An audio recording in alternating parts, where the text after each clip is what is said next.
Good morning दोस्तों, स्वागत है आपका आज के मुख्य समाचारों में। जी हां दोस्तों, आपको यहां पर देखने को मिलेंगी सुबह से लेकर शाम तक की तमाम बड़ी खबरें, मुख्य समाचार, ब्रेकिंग न्यूज अपडेट्स के रूप में। तो दोस्तों, आप सभी लोगों से रिक्वेस्ट है इस वीडियो को ज्यादा से ज्यादा लाइक और शेयर करें। तो चलिए दोस्तों, जान लेते हैं आज की पहली बड़ी खबर। देश भूला नहीं है, कैसे मोदी सरकार ने लोगों को मरने के लिए छोड़ दिया। नड्डा के वैक्सीन वाले बयान पर खड़गे का पलटवार। जी हां दोस्तों, हिमाचल प्रदेश चुनाव से पहले कांग्रेस अध्यक्ष मल्लिकार्जुन खड़गे ने बीजेपी अध्यक्ष जेपी नड्डा के बयान पर पलटवार किया है। उन्होंने बीजेपी सरकार पर कोरोना महामारी के दौरान लोगों को मरने के लिए छोड़ने का आरोप भी लगाया। मल्लिकार्जुन खड़गे ने ट्वीट किया कि कांग्रेस के साथ आता जन सैलाब देख हिमाचल में बीजेपी सदमे में है। घबराहट में बीजेपी नेता नरेंद्र मोदी को वैक्सीन निर्माता बता रहे हैं। कांग्रेस अध्यक्ष ने आगे कहा कि हमें गर्व है कि हमारे वैज्ञानिकों पर जिनकी बनाई वैक्सीन ने करोड़ों को सुरक्षा दी। देश भूला नहीं है, कैसे मोदी सरकार ने लोगों को मरने के लिए छोड़ दिया था। दोस्तों, आपकी जानकारी के लिए बता दें कि बीजेपी अध्यक्ष जेपी नड्डा ने बुधवार को हिमाचल प्रदेश में एक जनसभा को संबोधित करते हुए कोरोना वैक्सीन को लेकर बयान दिया था। दरअसल दोस्तों, जेपी नड्डा ने कहा था कि प्रधानमंत्री मोदी ने 9 महीने में भारत में 2 कोविड के टीके बनवा दिए, डबल डोज और बूस्टर डोज लगाकर आप सबकी रक्षा की। समय आ गया है कि अब आप भी हमारी रक्षा करें। हिमाचल प्रदेश में 12 नवंबर को मतदान होना है। इसी पर मल्लिकार्जुन खड़गे ने निशाने पर बीजेपी को लिया। इसके बाद दोस्तों, अगली बड़ी खबर। राहुल गांधी को पूजा भट्ट का साथ। भारत जोड़ो यात्रा में शामिल हुई अभिनेत्री। कांग्रेस ने लिखा, मोहब्बत चाहने वालों की तादाद बढ़ रही है। जी हां दोस्तों, बॉलीवुड एक्ट्रेस और फिल्म मेकर पूजा भट्ट बुधवार को राहुल गांधी के साथ हैदराबाद में भारत जोड़ो यात्रा में शामिल हुई। दोनों एक साथ पैदल चले और कई मसलों पर चर्चा भी की। पूजा भट्ट और राहुल गांधी की फोटो कांग्रेस की ओर से सोशल मीडिया पर पोस्ट की गई और लिखा कि हर रोज नया इतिहास रचा जा रहा है। हर रोज देश में मोहब्बत चाहने वालों की तादाद बढ़ रही है। पूजा भट्ट के इस मुहिम में जुड़ने के बाद से सोशल मीडिया पर उनके कांग्रेस में शामिल होने की को लेकर कयास लगाए जा रहे हैं। भट्ट भारत जोड़ो यात्रा से जुड़ने वाली पहली बॉलीवुड एक्ट्रेस है। भारत जोड़ो यात्रा में तमिल तेलुगु फिल्मों की अभिनेत्री पूनम कौर और राहुल गांधी की एक फोटो सोशल मीडिया पर जमकर वायरल हो रही थी, जिसमें दोनों एक दूसरे का हाथ पकड़े नजर आ रहे हैं। इस फोटो को पोस्ट करके कर्नाटक भाजपा नेत्री प्रीति गांधी ने लिखा कि अपने परदादा के पद चिन्हों पर चलते हुए।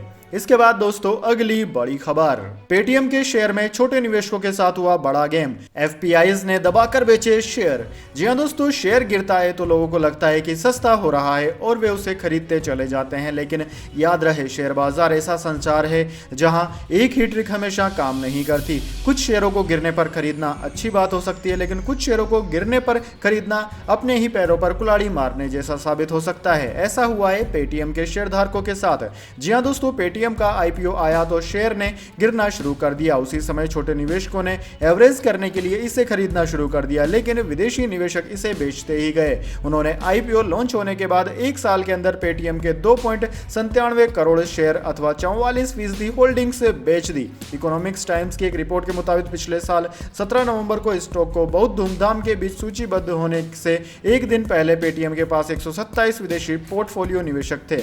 इनके पास कंपनी ने 6.71 करोड़ शेयर थे, जो शेयर धारकों के 10.37% का प्रतिनिधित्व करते हैं। सितंबर के ताजा शेयर होल्डिंग पैटर्न से पता चलता है कि एफपीआई ने अपनी 44% हिस्सेदारी बेच दी और अब उनके पास केवल 3.74 करोड़ शेयर बचे हैं। इसके बाद दोस्तों, अगली बड़ी खबर। टीम इंडिया के चमत्कार के सामने बांग्लादेश ने टेके घुटने। सेमीफाइनल की दहलीज पर भारत।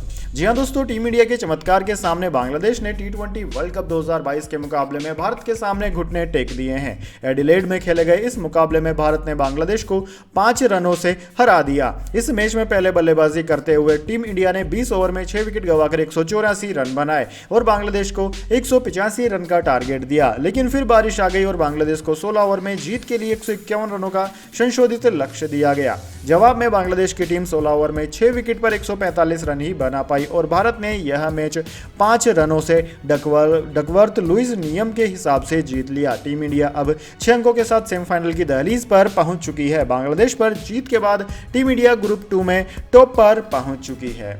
इसके बाद दोस्तों अगली बड़ी खबर, गहलोत की तारीफ पर भड़के पायलट, कहा बगावत करने वालों पर तुरंत एक्शन हो, सीएम की नसीहत, ऐसा बयान नहीं देना चाहिए।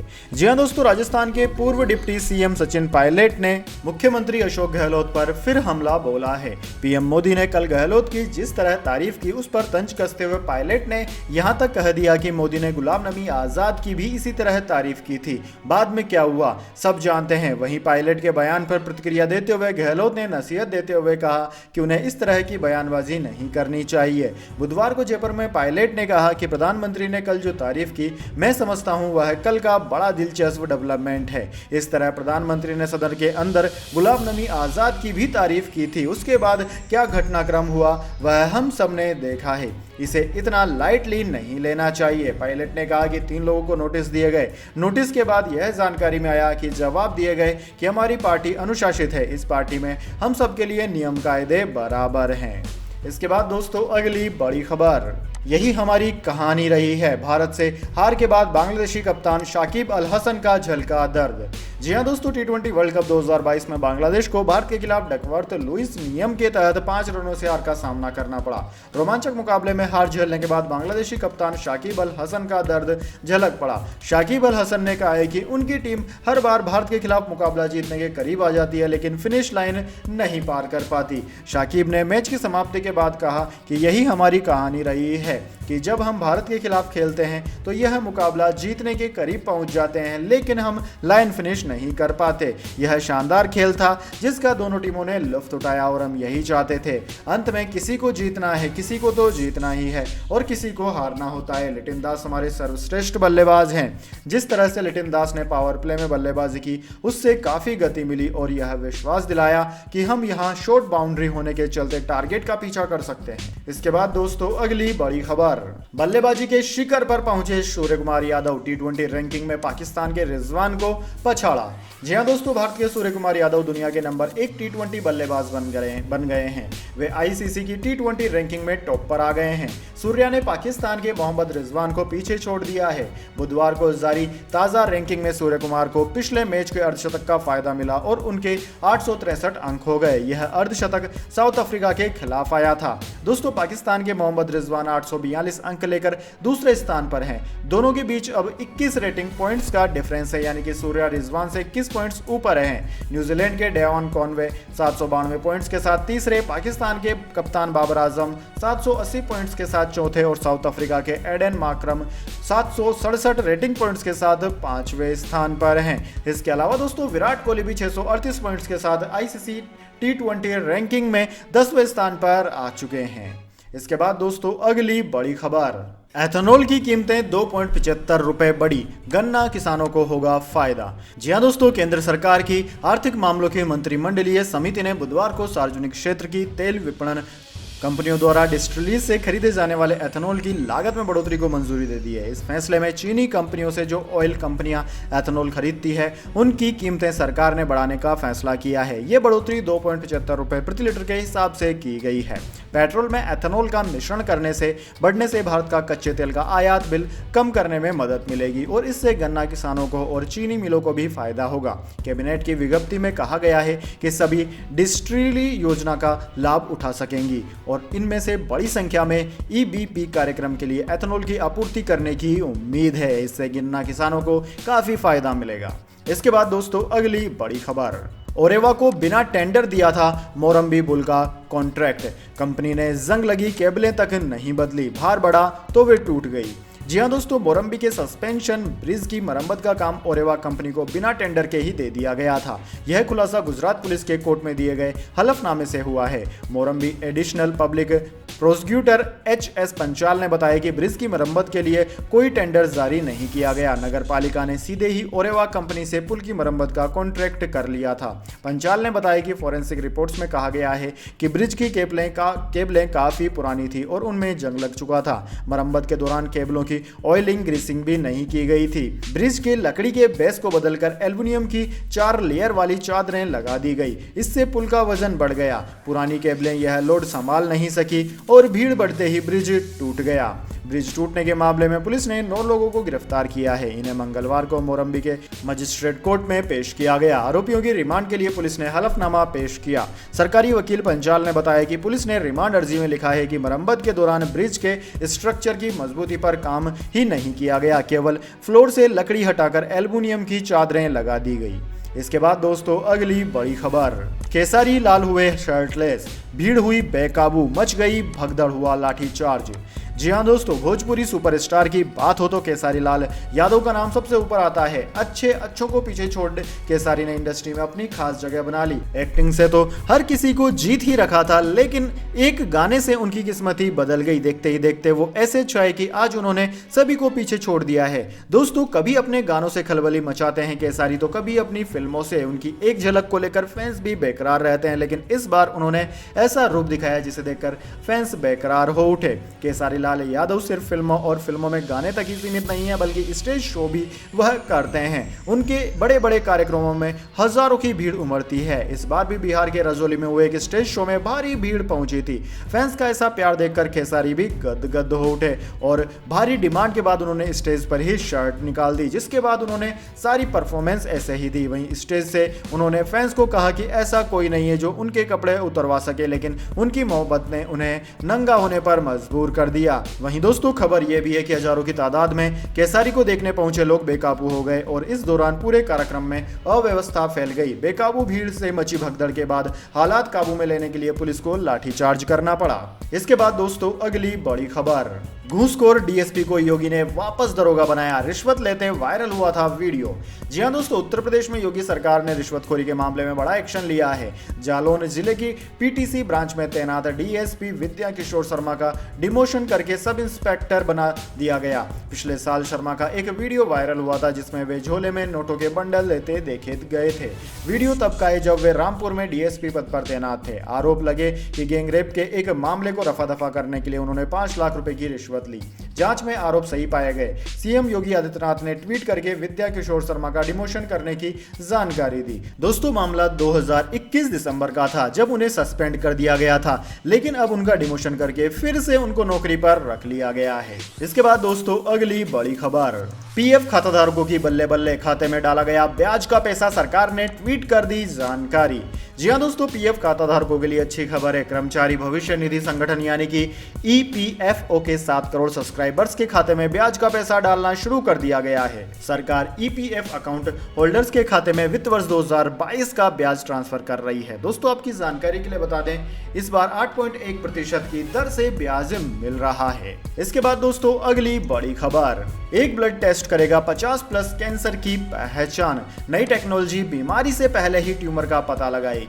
जी हाँ दोस्तों, शरीर में कैंसर फैलने से पहले ही उसकी पहचान करने से मरीजों की जान बच सकती है। इसलिए डॉक्टर्स कैंसर के सबसे कॉमन प्रकारों की रेगुलर जांच कराने की सलाह देते हैं। उदाहरण के लिए कोलोन कैंसर के लिए कोलोनोस्कोपी और ब्रेस्ट कैंसर के लिए मेमोग्राम स्क्रीनिंग की जाती है। यह तरीके लोगों के लिए महंगे और चुनौतीपूर्ण होते हैं। ऐसे में दुनिया भर के हेल्थ एक्सपर्ट्स जांच की एक ऐसी प्रक्रिया विकसित करने में लगे हुए हैं जिससे एक ही बार में कई प्रकार के कैंसर की जांच की जा सके। इसमें सबसे आगे multi cancer early detection test है।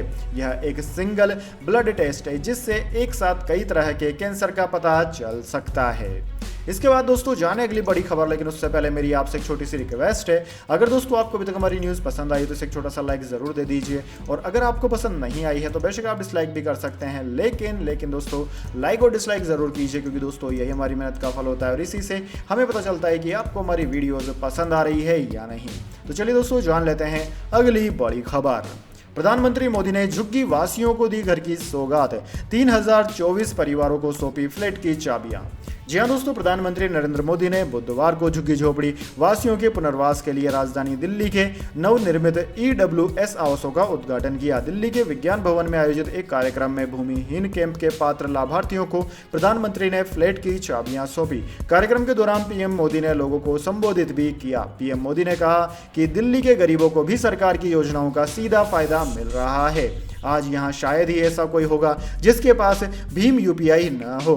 गरीब साथियों को बड़ी दिक्कत राशन कार्ड से जुड़ी होती है। हमने one nation one ration card बनाकर गरीबों की जिंदगी और आसान कर दी। इसके अलावा उन्होंने कहा कि केंद्र सरकार द्वारा पिछले 2 साल से मुफ्त राशन दिया जा रहा है। केंद्र सरकार द्वारा 2,500 करोड़ रुपए दिए गए। हम आपकी जिंदगी में बदलाव लाने के लिए जीते हैं। इसके बाद दोस्तों अगली बड़ी खबर, गिरावट के साथ बंद हुआ शेयर बाजार। सेंसेक्स 215 अंक फिसलकर 60,906 पर बंद। निफ्टी भी 62 अंक लुढ़का, रुपया भी हुआ कमजोर। जी हां दोस्तों, शेयर बाजार में हफ्ते के तीसरे कारोबारी दिन यानी कि बुधवार को गिरावट देखने को मिली। सेंसेक्स 215 अंकों की गिरावट के साथ 60,906 के स्तर पर बंद हुआ। वहीं निफ्टी 62 अंक फिसलकर 18,082 के स्तर पर बंद हुआ। सेंसेक्स के 30 में से 22 शेयरों में गिरावट देखने को मिली, वहीं सिर्फ 8 शेयरों में तेजी रही। दोस्तों इसके अलावा आज डॉलर के मुकाबले रुपया 19 पैसे कमजोर होकर 82.78 रुपए पर बंद हुआ। सोने में आज तेजी देखने को मिली और ये 133 रुपए महंगा होकर 50,824 रुपए प्रति 10 ग्राम पर पहुंच गया। वहीं चांदी आज कमजोर होकर 421 रुपए सस्ती होकर 58,627 रुपए प्रति किलोग्राम पर आ गई है। डॉलर के मुकाबले रुपए की बात करें तो दोस्तों इसमें 19 पैसे की गिरावट आई है और अब रुपया 82 रुपए 78 पैसे पर पहुंच गया है। इसके बाद दोस्तों अगली बड़ी खबर, टाटा की अब एयर एशिया इंडिया में 100% हिस्सेदारी। एयर एशिया ने एयर इंडिया के साथ एग्रीमेंट साइन किया। जून में मिली थी सीसीआई की मंजूरी। जी हां दोस्तों, low cost airline air Asia India की 100% हिस्सेदारी अब टाटा ग्रुप के पास आ गई है। Air Asia aviation group limited ने बुधवार को टाटा ग्रुप के साथ शेयर परचेज एग्रीमेंट साइन किया।